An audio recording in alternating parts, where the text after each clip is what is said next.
expedite the process, though? We have in the WTO a negotiation, which, by the way, is in relatively good shape, which could, and we discussed that this morning with Minister Gita, and we will discuss this afternoon with the President, which could, by the time of the next ministerial conference in Indonesia, end of next year, which could be concluded. I'm not saying it will be concluded, but that's one of the low-hanging fruits, the impact of which on South-South trade would obviously be of major importance. Yeah, I wanna pick up on this. It's not a direct connection to what Pascal was saying, but Marta, myself, and Yonov come from commodities producing countries, okay? And Kun Supachai and Pascal have been talking about non-tariff barriers and tariff barriers.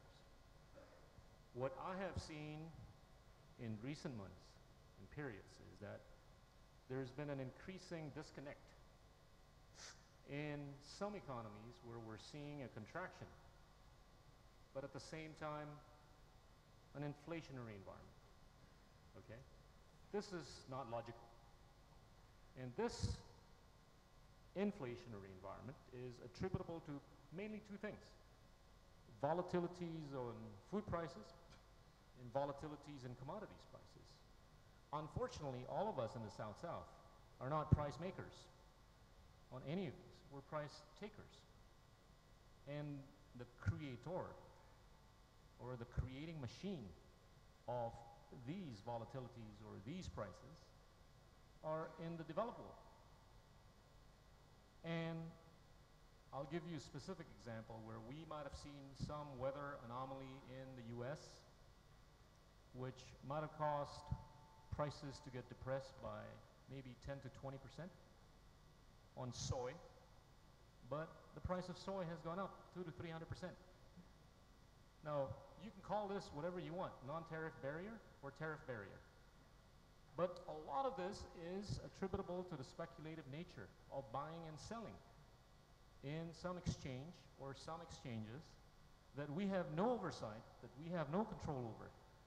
Why spend all this time talking about, you know, the minute stuff about tariff and non-tariff barrier when we're not talking about the big stuff that causes prices to go up by 200 to 300%, which I know the WTO has no control over.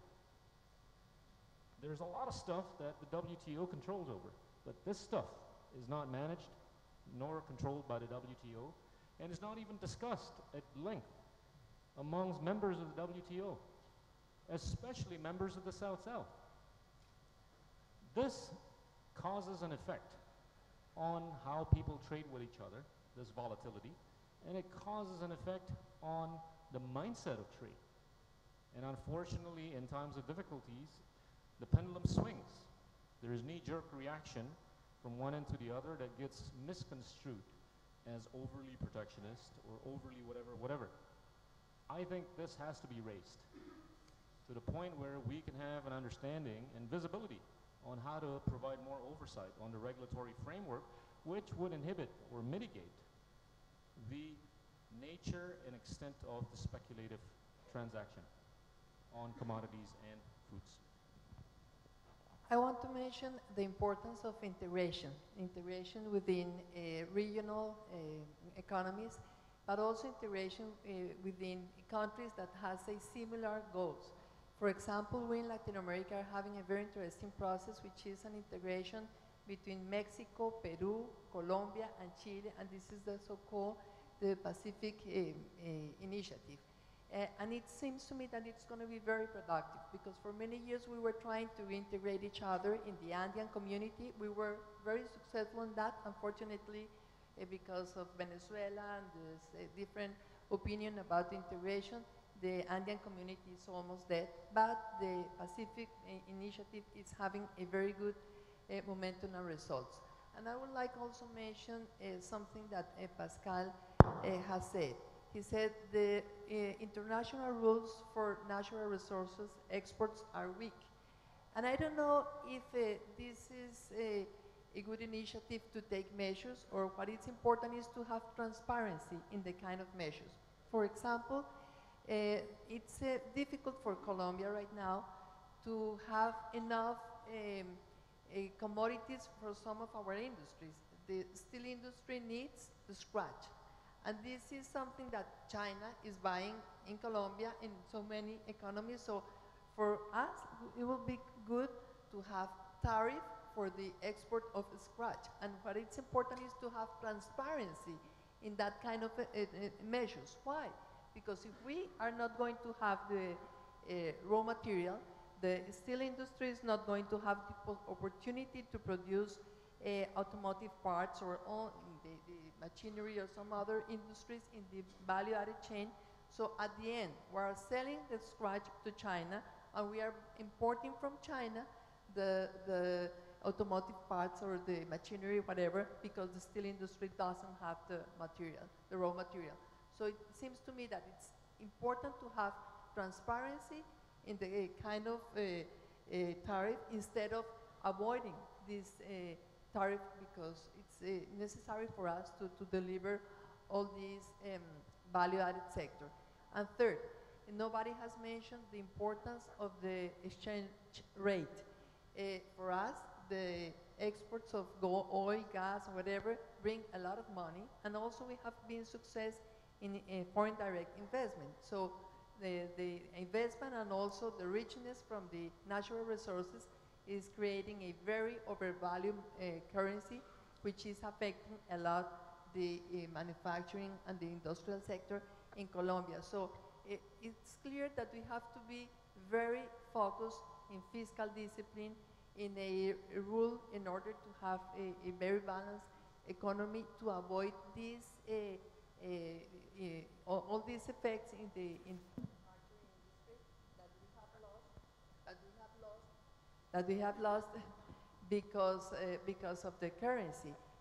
We have not only difficulties to export our goods to other countries like United States, for example, because we are not competitive enough, but we also have the problem of all the imports coming to Colombia and affecting us in our own market. So this fiscal discipline is something that countries in our case, Nigeria, Indonesia, Colombia, and so many other economies that are very based in natural resources, has to be careful enough in order to develop the industry and the manufacturing economy.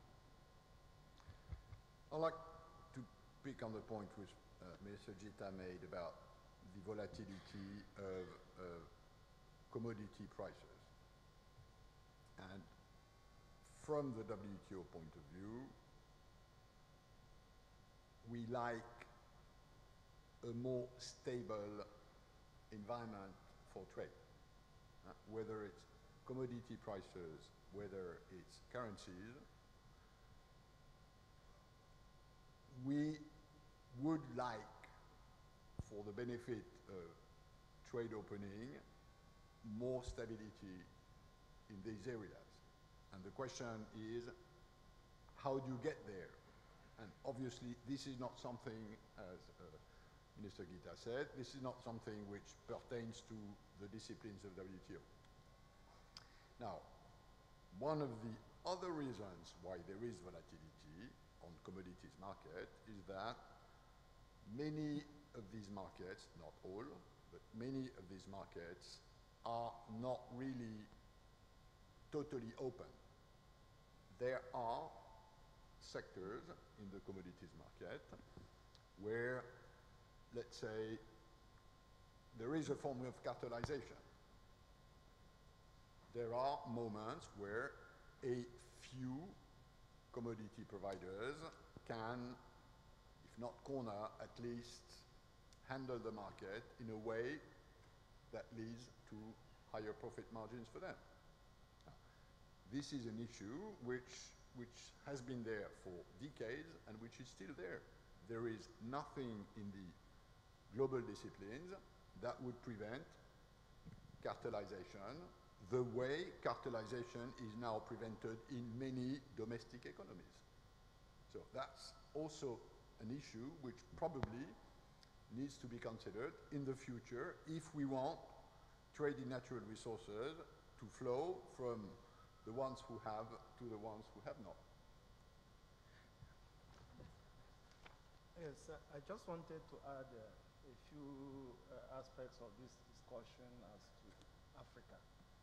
I mean, apart from the issue of infrastructural deficits in Africa in terms of transport and movement of goods and services, one tends to also draw attention to the issue of overlapping regional economic communities, which end up with different sets of non-tariff measures. So the issue of harmonization, I think, is important and needs to be looked at, not only to improve the level of trade, intra-African trade, but also as much as how Africa trades with the rest of the world. I think that for natural resource endowed countries, they need to have space as to how much they can extract, how much revenue they can extract from those resources. So the issue of export taxes has to be looked at from a balanced point of view. The revenue for the producing country as vis-a-vis the conflict interest of the importing country that would always want cheaper inputs for its industries. I think how we also frame these issues is very important. I like the debate about behavior of markets. These are outside the rules sometimes that we might have agreed under the various WTO agreements. These are subject to different behavioral patterns of actors.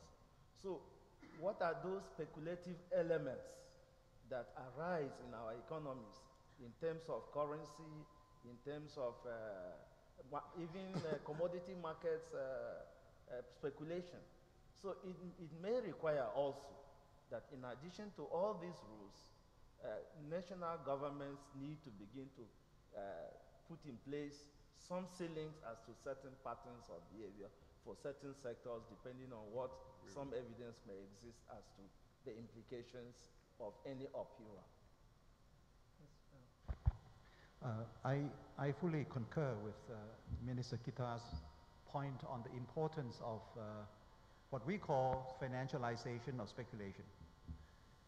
We do not argue within the economic circles about the utility of speculations within any markets. Markets will have to absorb speculations, particularly commodity markets. What bothers us a lot is that particularly in the commodity markets, with no real changes in fundamental variables like supply and demand, you would see fluctuation, volatility in the prices in the commodity markets that could not be explained by the changes in the fundamental elements like supply and demand. Look at oil price in 2007, which went up to $147 a barrel with the supply-demand just in balance, and it's mainly driven by speculation. But still, and I have to say this because at the moment, we still differ, for example, from the fund, from the IMF.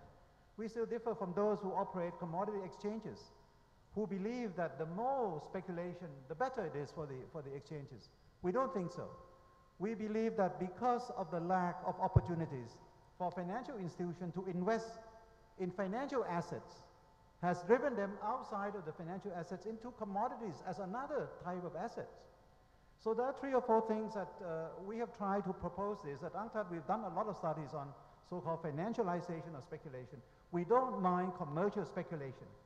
When people buy futures and hedge their positions and try to square their position, this is all right. But what they do is not doing that. They would have long position in excess. So there are 3 things that we need to be careful of. The first thing has been mentioned by Pascal, which is trade restrictions. Trade restrictions can create the kind of unpredictable atmosphere that it's very conducive for speculators to move into, particularly in the food market. When some countries put their export ban, or as Ambassador was saying, when there is some need, and then sometimes there's some real need in a country, but the moment that ban or export restrictions are put into effect, then people begin to change their position and speculators will jump in. So the first thing is that we need to have a good system, and within the G20, there is already a system of what we call AMIS, the Agriculture Market Information System, that has been agreed upon last year by G20 to track the information on all these markets, particularly the food production, inventory, stockpiling and things like that, to prevent excessive speculation. This is one area. The second area is in the area of transparency. Speculation in the commodity markets, they can buy futures, index, commodity futures, by not registering with any central authority. It's over-the-counter kind of trade. And all these speculations still exist through over-the-counter. Bank can just go in and trade according to their own will. So here we try to recommend that commodity exchanges need to have some regulations, not to control, but to have some transparency, and they should be registered somewhere as you do trade in the derivatives, in financial derivatives. And the third one is in the position tracking. You see, banks have been leveraging indefinitely, no limit control on leveraging of the banks to trade in commodity futures, in oil futures. And this could be harmful to the prices of commodities that could go up and down and could be very harmful for the trade for the European countries. So here we suggest that if it's possible, there might be some limit on the leveraging, and there might be some limits on the control. Look at this year. Oil prices this year are going up, and next year oil prices are going to go up, mainly because at the moment, if you look into the position of the oil trader, they're all in long position at the moment. They're all speculating that oil price will go up beyond $120 a barrel. So now we have huge purchase into the long position on oil, and I don't have to speculate whether the changes in demand or supply of oil for 2013. I can tell you that for next year, all this long position will drive the oil prices up anyway.